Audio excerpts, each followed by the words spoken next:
Great. So in this video, we're going to talk about tips for writing business plans. And the first thing I want to draw your attention to is structure of a business plan.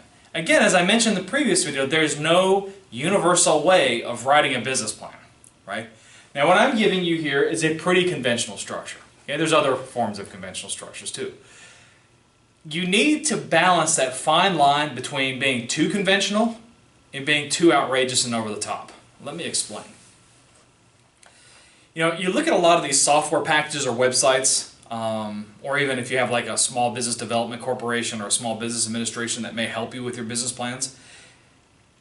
You know, anybody that looks at business plans on a regular basis is going to be able to look at these things and know immediately that you use a software package, you used a website, somebody else did the work for you. It's just so apparent, right? And I had that the colleague that I mentioned in the previous video, he had all of his students use a website. And, you know, they wrote up the business plans and they handed it to me and said, what do you think? And I didn't want to hurt his feelings or anything, but I knew immediately that he had used some sort of package or website because the business plans were too sterile. They didn't have any soul. They didn't have any pizzazz. I didn't feel the entrepreneur spirit in them. It was just too crisp. Do you know what I mean? So, you know, that's not where you want to be, right? At the same time, you don't want to be outrageous either. And I remember doing this one, judging this one business pitch competition, and there was a guy, and he, on his slide decks, his slide transition, it was like this lick of flame. So the words would be on the slide, and when he would do the slide transition, this fire would come out, whoosh, like that, and it would burn all the words, and then they'd be ashes, and then the ashes would fall down, and that was the slide transition. Do you know what that guy's business plan, his actual business was about? I don't know either. I don't remember. All I remember is those ridiculous slide transitions. So you don't want to be too boring and you don't want to be too over the top either. The best thing you do is, you know, take my way of writing business plans, take some other people's ways of doing it, and kind of combine them in a way that best tells your story. Okay? So don't be too outrageous, don't be too boring either. The next thing that you want to remember, and I talk about make sure that it tells your story. Make sure that when somebody reads your business plan, they can kind of feel like where they fit into that plan, right? Where is the story in it? And stories are really special in anything in business, but especially in business plans. Stories help you relate to things for your own ways and your own reasons. Make sure that your business plan is an extension of your story and people can get a feel for what your story is. Again, a lot of these software packages, websites, consultants, whatever, they'll do a wonderful job crunching numbers for you, but you as the entrepreneur don't get the opportunity to put a little piece of your soul out there. And because you don't, it's hard for people to alert what you're doing. And I always remember this one thing, and she did this in a pitch competition, but then she also did it for a business plan. She had a little bit of a narrative that went along with her business plan. And she talked about the fact that she and her mom were driving down the street, and they had no desire to be entrepreneurs. But they were driving down the street, they get pulled over by a cop. And you think, oh God, this is going to be terrible, right? They're pulled over, they got a speeding ticket, who knows what else, right? And the cop looks at her mother's hair and says, oh my gosh, where did you get your hair done? And the lady says, well, you know, actually my daughter did my hair. And she said, wow, your hair looks great. Well, would you consider doing my hair? Because there's nowhere for me to get hair in this town. And so they start talking. They don't even get the ticket at the end of the day, but she winds up getting a customer instead. You know, when you read a story like that, you know exactly what's going to be. I mean, you're already so excited to read the business plan after hearing a story like that or reading a story like that. You're good to go. And that goes along with it. So part of that story, you've got to use the P word, potentiality.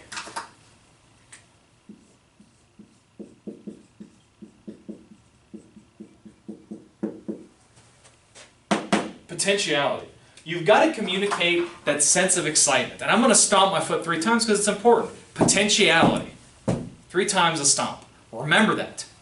You've got to be able to communicate not just what you've done yesterday, not just what you've done today, but where are you going tomorrow?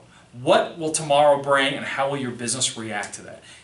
Give people that potentiality, give them that sense of excitement in your business plan. And that's a mistake that a lot of entrepreneurs make. They don't have the potentiality piece down. Okay? What else? You also need to remember that there are different kinds of business plans.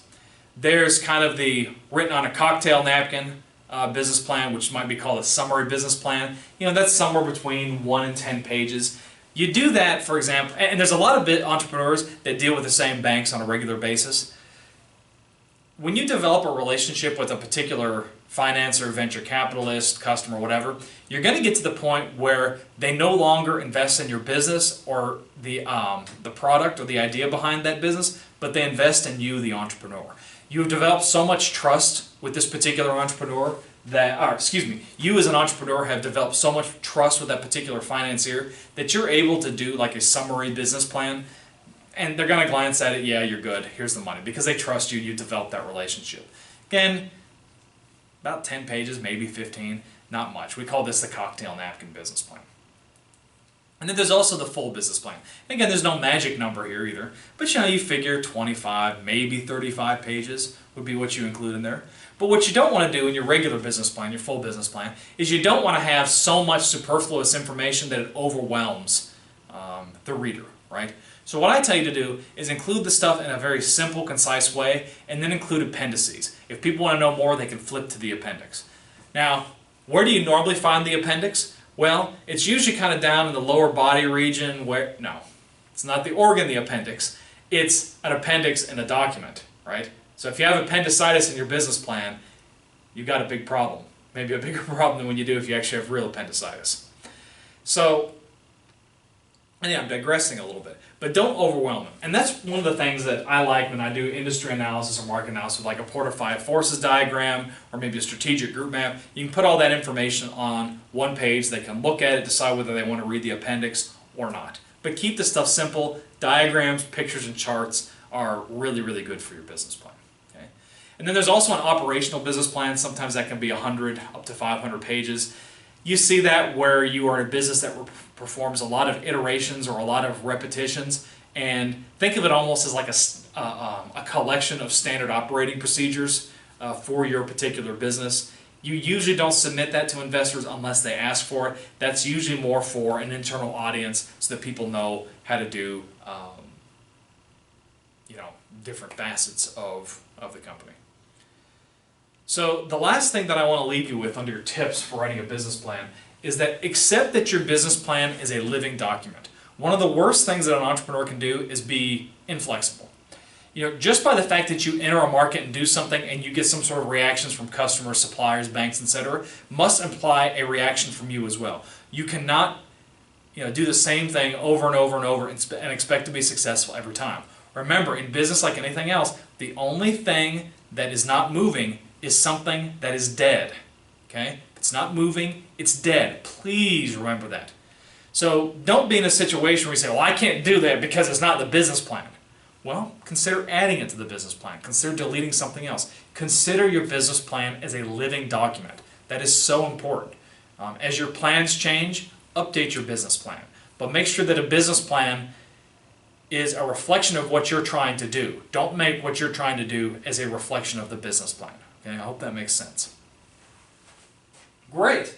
So I hope you enjoyed this discussion of tips for writing business plans. In the next video, we're going to look at what is an executive summary in a business plan. I'll see you in the next video, and as always, give me a thumbs up if you like this video, comment down below, and make sure you subscribe. See you in the next video.